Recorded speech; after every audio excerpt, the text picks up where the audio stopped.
So this whole theme of going back to the future, right? Customer support, and maybe more broadly, CX, customer experience, it feels like to a certain extent, what was old is becoming new. And let me explain what I mean by that so I can get your reaction to it. Sure. We've had a lot of innovation technologically over the past several years that have allowed us to collect more data than ever, have more channels than ever through which to communicate with people. And yet, the more technology we get, it seems like the less connected we are as humans. What's been the impact on this rise of technology on the CX profession? Gosh, that's such a great question. Well, I think the number one thing that we can kind of circle back to is just for my career and what I teach people and when I consult with people, I talk a lot about the difference between reactive and relational support. Reactive support is just putting someone in an inbox and, you know, maybe you're a startup or you're a growth stage company and you don't want to invest in a senior level employee. So it's an intern or it's someone lower paid who doesn't have a ton of training. They're learning on the go and their job is to just react, to chat, to email, whatever it is. Yeah. Ultimately, that's a terrible practice that's going to sort of implode on itself because the more customers you have, the more you're reacting to, the more you're, having to hire more people to react. And then you get to a point that you realize, like, can we be doing something better? Can we be doing something different? And the answer is always yes. You could have started with a more relational approach.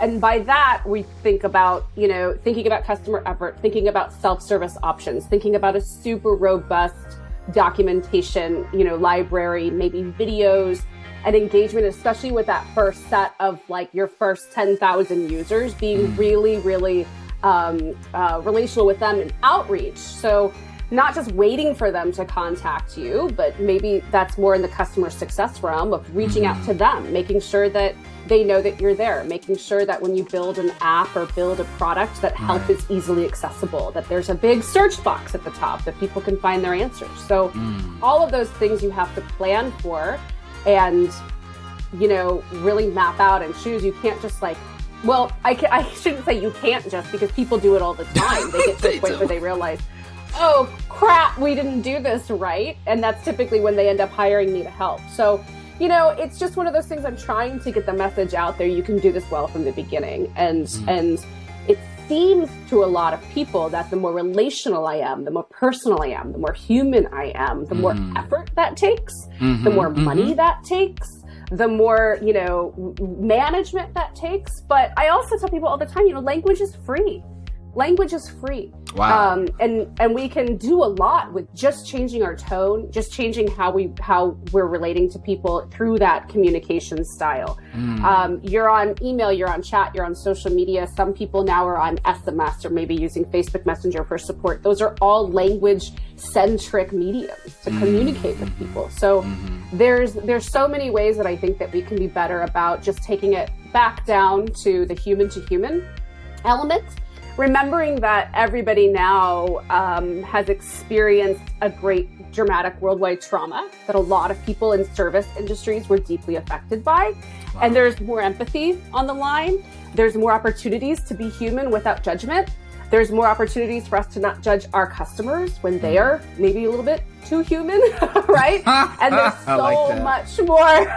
there's so much more middle ground for us to kind of come together versus, I need a thing, here's your thing, goodbye, right? Remember that Mitch Hedberg joke where he was like, I got a receipt for my donut. He's like, why are you giving me a receipt? Like, I give you money, you give me a donut, end of transaction. Like, that's not what we want to be doing with people anymore. We don't want to be sitting there waiting for them to just rage at us about a problem. We want to be thoughtful about preventing that problem in the first place for them, because that is still support. That's customer support. When people have a question and they Google, how do I log into TestBox? And the answer is right there in Google. That's customer support. That's thinking forward. When I'm thinking about buying something and I think, what is your return policy? And you Google it and they have a page on their website with reviews, customer reviews. Not all of them are 5-star. That's customer support. So those are ways to just really think more thoughtfully about how do we bring this back to what it used to be. You know, it used to just be you had a customer support phone number and you called it, you got a human being on the line, and that was all you got, right? So we can still mimic that old timey feel, if you want to call it that old relational feel, by just being better with how we are with customers from the beginning.